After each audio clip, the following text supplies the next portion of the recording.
এটা করো না। না রাজীব, না রাজীব, রাজীব না, রাজীব না, রাজীব বাবা। বিরক্ত হয়ে গেছি আমি তোমার এই ছায়া আর আওয়াজের কথা শুনতে শুনতে। রাজীব না, রাজীব প্লিজ না। নাও শোনো, এক প্লেটে 3টে পরোটা, আনলিমিটেড তরকারি, একটা সেদ্ধ ডিম, এক টুকরো পেঁয়াজ, একটা কাঁচা লঙ্কা, 30 টাকা। 30 টাকা, যাতে হয় না ট্রেনের টিকিট হবে না। দাও।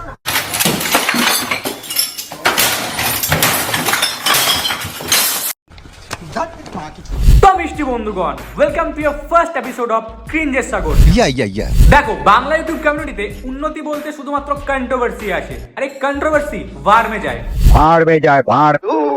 তো এই সিরিজে আমরা সেই সব ক্রিঞ্জ ভিডিও দেখবো যে সব ক্রিঞ্জ ভিডিও মার্কেটে খুব চলেছে এবং যেগুলি না চলে ফ্লপ হয়ে গেছে।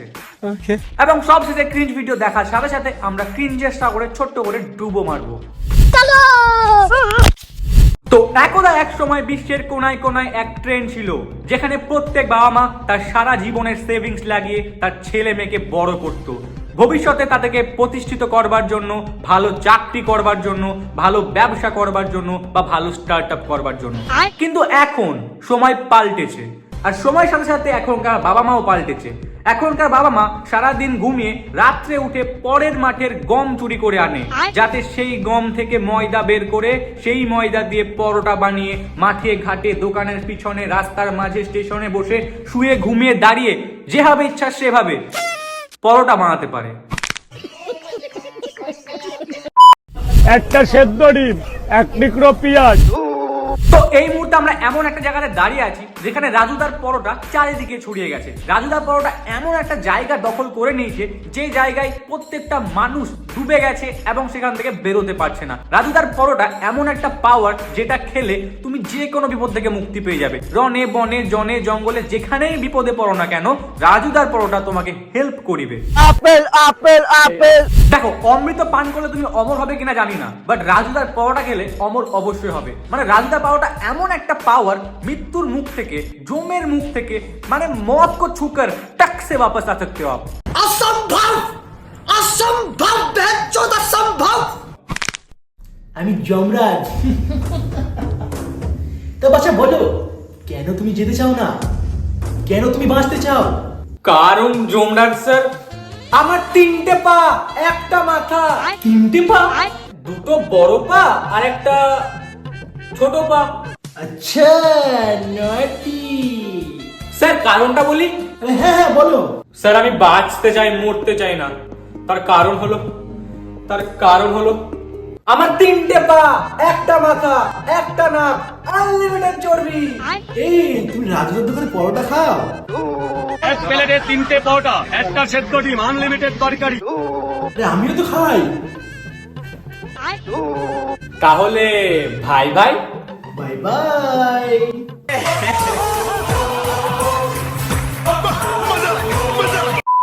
আমার দাদুর ইচ্ছা ছিল আমাকে টিভিতে দেখবে, আমি জিপে 5 পাবো, আমি যখন প্রথম স্কুলে টিকি। উনি আর নেই। উনি আর নেই, উনি আমাকে টিভিতে দেখতে পারেননি। আমি তারপরেও অনেক খুশি যে আমি আমার দাদুর আশা পূরণ করতে পেরেছি। উনি আর নেই, উনি আমাকে টিভিতে দেখতে পারেননি। ভাই মেয়েটা কাঁদছে ভাই দুঃখে, আর আমি তাও হাসছি ভাই। আমার ভাই নরকেও জায়গা হবে না। अम्मा बहन पे आ जाऊंगा मैं, इनकी अम्मा बहन पे आ जाऊंगा। উনি আর নেই, উনি আমাকে টিভিতে দেখতে পারেননি। দেখো, এটা নিয়ে যে মিম বানিয়েছো সে তো ভুল করেছো, আর এটা যখন আমি আবার ইউজ করছি আমিও ভুল করেছি। বাট ব্যাপারটা হচ্ছে, যেহেতু এটা মেয়ে, এ সত্যি করেই কাঁদছে। কারণ মেয়েদের স্বভাব আছে ক্যামেরার সামনে হোক বা মানুষজনের সামনে সিম্পাথি নেওয়ার বা উইমেন কার্ড খেলার। আর যেহেতু মেয়ে 100% শিওর দাদু মারা গেছে, আর সে মন থেকেই কাঁদছে।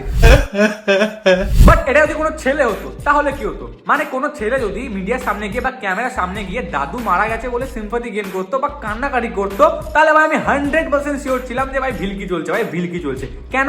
কারণ ছেলেরা দাদু মারা যাওয়ার ইস্যুটাকে সিম্পাথি গেইনের জন্য না, আনন্দ ফুর্তির জন্য করে, আনন্দ ফুর্তির জন্য ইউজ করে। কেন? কারণ ভাই দাদু বেঁচে থাকা কালির দাদুকে 20-30 বার মেরে দেয় অলরেডি স্কুলে, এক একটা দরখাস্ততে এক একবার এক এক রকম ভাবে লিখে।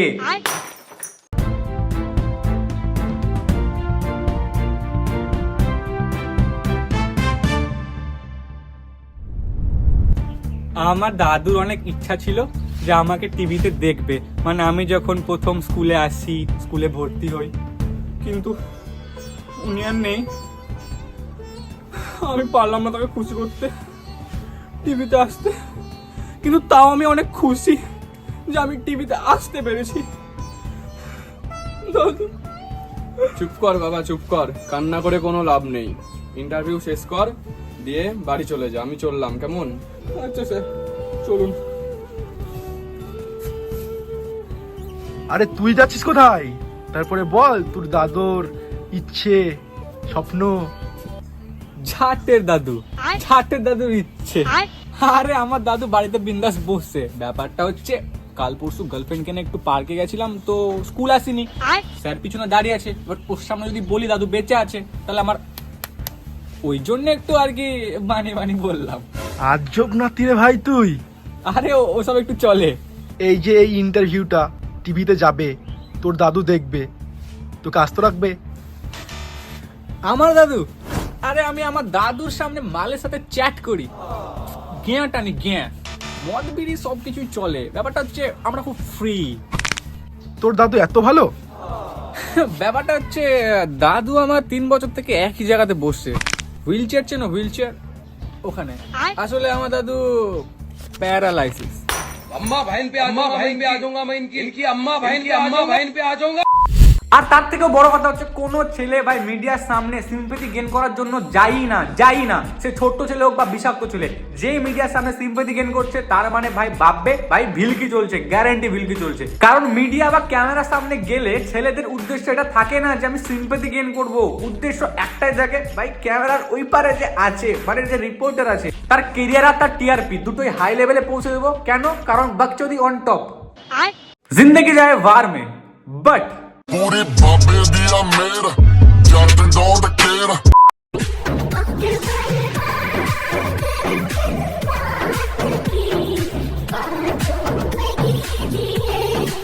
स्टार्ट करो।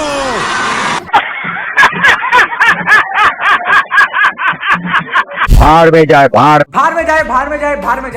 जाए इंडियाज गॉट टैलेंट, भाड़ में जाए इंडियाज गॉट टैलेंट, भाड़ में जाए जी बांग्ला डांस जूनियर, भाड़ में जाए इंडियन आइडल, सब কিছু भाड़ में जाए। भाई আসল ট্যালেন্ট তো এইখানে।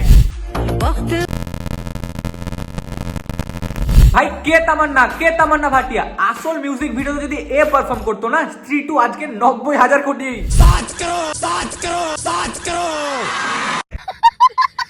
देखो नाचना एक कला है, वाह वाह वाह वाह, नाचना एक कला है, और जो तुम्हारा नाच को पसंद करता है वो वोटिटी वाला है।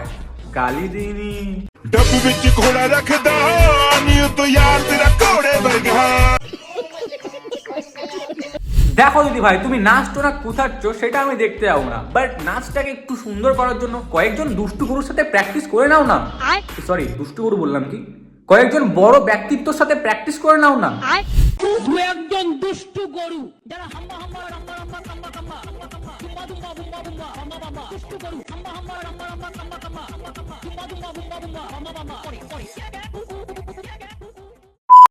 তো বন্ধুগণ, আজকে ভিডিও এতটাই ভালো লাগলে লাইক শেয়ার সাবস্ক্রাইব মাস্ট। আর অনেকদিন ভিডিও দিইনি বলে অনেকে ডিএম করছিলে, মেসেজ করছিলে, সবকিছু করছিলে। ভিডিও দিতে একটু বেশি দেরি যাচ্ছে আমি জানি, যেটা হওয়া উচিত না, বাট এবার থেকে ট্রাই করবো যে একটা নির্দিষ্ট গ্যাপের পরে ভিডিও দেওয়ার।